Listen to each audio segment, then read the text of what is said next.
There are new bombshell claims today from royal insiders who say King Charles's cancer is incurable and he will likely die with the disease. The heavy silence hanging over Buckingham Palace was finally shattered 5 minutes ago, not by the rhythmic beat of ceremonial drums, but by the trembling, measured voices of Prince William and Queen Camilla. For days, the world has speculated about the unexplained cancellations and the mounting shadow over the king's health. Now, the truth has been laid bare, a revelation that has sent shockwaves to the monarchy and the nation. Standing side by side, united by a fear that transcends their formal roles, the prince and the queen consort confirm what many have begun to dread. King Charles's medical treatment has entered a far more serious, intensive phase, forcing him to withdraw from all public-facing duties indefinitely. The atmosphere was stifling as William clutched a prepared statement, his hands betraying a nervous tremor that no amount of royal training could completely conceal. Beside him, Camilla's eyes remained fixed, anchored by the gravity of the words she was about to utter. This was not merely an announcement. It was a profound shift in the very foundation of the British crown. The sovereign is a living embodiment of authority, the figurehead through which the nation views its history and its future. When he steps back, the entire mechanism of the state feels a tremor. As the news spread across television screens and newspaper presses, the usual polished language of the palace could not soften the reality of the situation. This was a confession the family had desperately tried to delay, fearing that the uncertainty would spiral into panic. Yet, as the king himself insisted in a private, recorded moment before the announcement, honesty, however painful, was the only path forward. The decision had been made. The public would hear the truth, plainly and without the comforting veneer of royal euphemisms. The weight of this moment settled heavily on Prince William, who now faces the daunting prospect of assuming a wider program of constitutional and ceremonial responsibilities. His voice faltered for a fraction of a second when he announced his father's indefinite withdrawal, a momentary crack in the armor of the future king. Minutes prior to this public ordeal, a sealed medical briefing had been delivered into his hands, containing a sobering detail that had been carefully omitted from the public statement. The expected timeline for the king's recovery had been abandoned. The path ahead is no longer marked by predictable milestones, but by an unpredictable struggle. As the cameras cut away and the broadcast ended, Camilla asked a question that lingered in the minds of everyone in the room. Should they have revealed more? William, eyes heavy with the burden of what was to come, merely set the pages down. He knew that the next 48 hours would expose the raw reality that the palace had been struggling to contain. As he departed for Clarence House to confront a decision that neither father nor son could delay, the tragedy became clear. It was not just that a monarch was failing. It was that a wife and a son were now forced to stare into the abyss of a future they were not prepared to inhabit. The silence that followed in the halls of the palace was heavier than any public outcry. It was a sound of family preparing for an era they had hoped was still years away, realizing that the crown they served was now demanding a price they had never imagined paying. The heavy oak doors of Clarence House closed with a soft, final click, shutting out the relentless hum of the media outside. But inside, the air felt infinitely heavier. Clarence House, the king's private London residence, had long been a sanctuary of tradition and quiet routine. Yet today, that sanctuary felt like a staging ground for an inevitable reckoning. Prince William stood in the center of the study, his gaze immediately drawn to an object resting on the mahogany desk, an unopened red dispatch box. It was the iconic, locked leather case used daily to transport vital government papers and state secrets from ministers to the sovereign. Today, however, its brass clasp remained locked, untouched, and utterly neglected. For William, that single, silent detail spoke volumes louder than any medical briefing or palace press release. It was the undeniable proof that illness had finally breached the absolute heart of royal duty and family life. Queen Camilla watched the prince closely, noting the exact moment his eyes registered the unopened box. She had witnessed the slow, agonizing erosion firsthand. She had seen Charles return from grueling treatment sessions completely drained, forcing his trembling body to wake through the dead of night, and still demanding to review state documents before the sun even rose. She knew the fury that would flash in his eyes whenever anyone suggested he take a rest. because to the king, resting sounded far too much like surrender. William answered quietly, his voice devoid of anger, stating that protecting the monarch might now ultimately require defying him.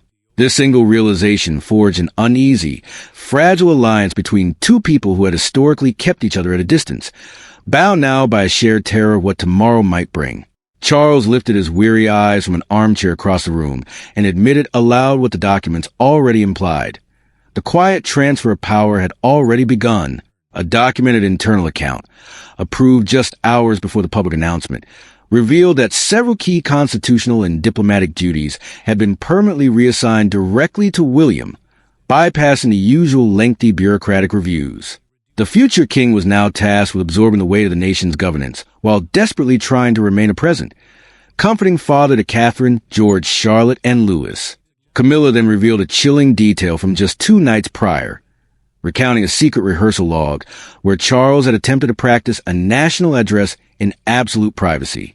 Midway through reading a prepared speech, his strength had suddenly failed him. He lost his place, lowered the pages with a heavy sigh, and ordered everyone except her to leave the room. She had stayed behind as he stared at the unfinished text, consumed not by anger at his staff, but by a profound, heartbreaking fury at his own failing body. At that moment, William felt the entire landscape of the crisis shift beneath his feet. This catastrophe had not materialized overnight, nor had it been concealed purely by accident. Someone within the inner circle of the palace had recognized the unmistakable warning signs, chosen to manipulate the schedule, and fiercely protected the silence until a single public ceremony made total concealment impossible. That ceremony was the Windsor Castle investiture rehearsal, the definitive point of no return.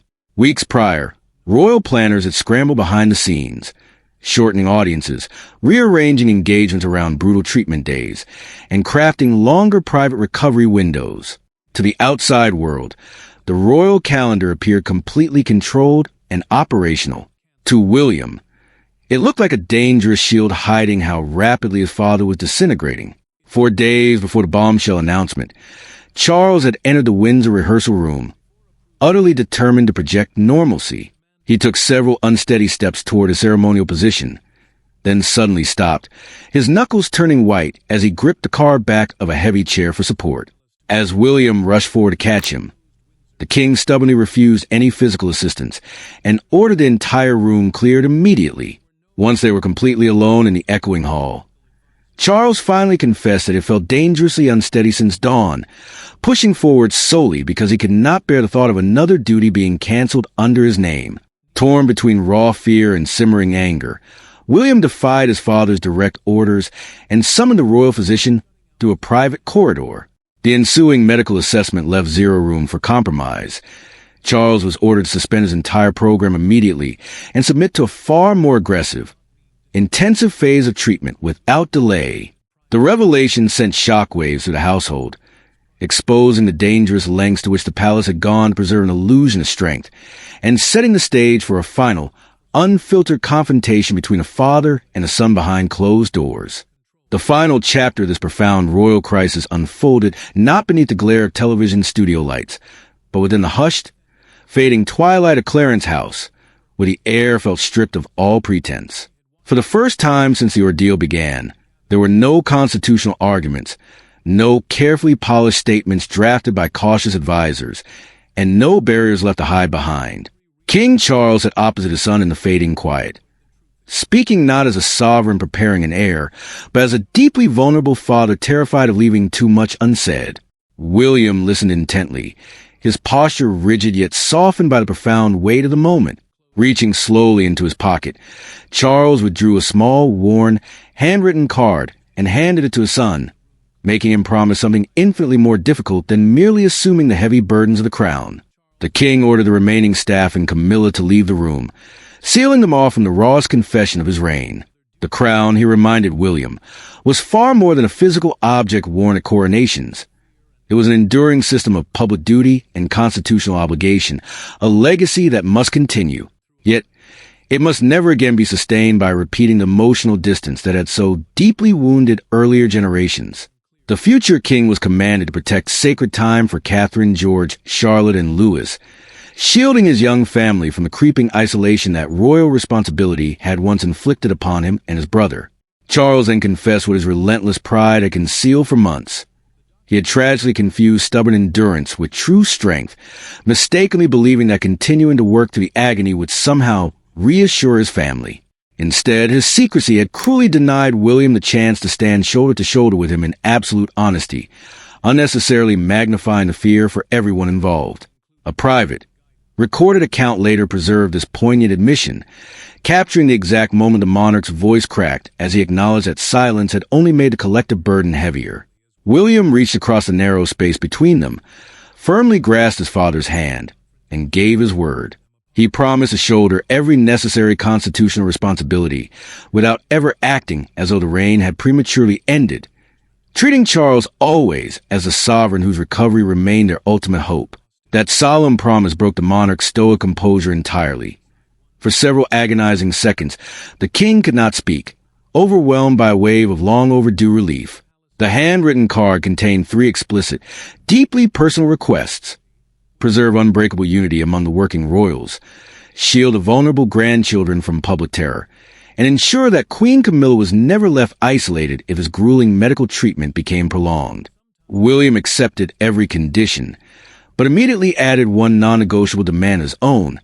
His father must never, under any circumstances, hide a serious medical warning from him again. Charles gave his word, a sacred pact forged in honesty rather than fear. When Camilla was finally invited back into the study, she found the lingering tension completely gone, replaced by a quiet solidarity as the 2 men still held the card between them. Inside Clarence House, transparency had finally conquered terror. Outside, however, the world was reacting to the seismic shockwave. Across Britain, television schedules were instantly rewritten, newspaper presses roared into motion, and dense crowds gathered beneath the darkening evening sky outside the gates of Buckingham Palace. There were no loud protests or celebratory cheers. Instead, a heavy, respectful silence blanketed the throngs of citizens. Breaking through the solemn crowd, a young child quietly stepped forward and placed a handwritten note directly against the iron gates, bearing 4 simple, heartbreaking words: "Please get well, King." Television cameras captured the tender moment, instantly shifting the national mood from panic to profound compassion. Broadcasters continuously replayed the heartbreaking confirmation of the king's indefinite withdrawal, while royal commentators repeatedly highlighted the striking image of Prince William standing united beside Camilla, bound by shared terror and a mutual devotion. Palace officials released a final, carefully worded statement assuring the nation that Charles remained deeply engaged with essential matters of state whenever his waning strength permitted, promising further updates only when significant changes occurred. As night fell over London, William returned swiftly to Windsor Castle, gathering George, Charlotte, and Louis close while Catherine stood by his side, gently guiding their children to the frightening reality that their grandfather required extended medical care to grow strong once more. The following morning, without motorcades or formal announcements, Charles prepared to depart Clarence House for treatment once more. There was no attempt to disguise the gravity of the journey.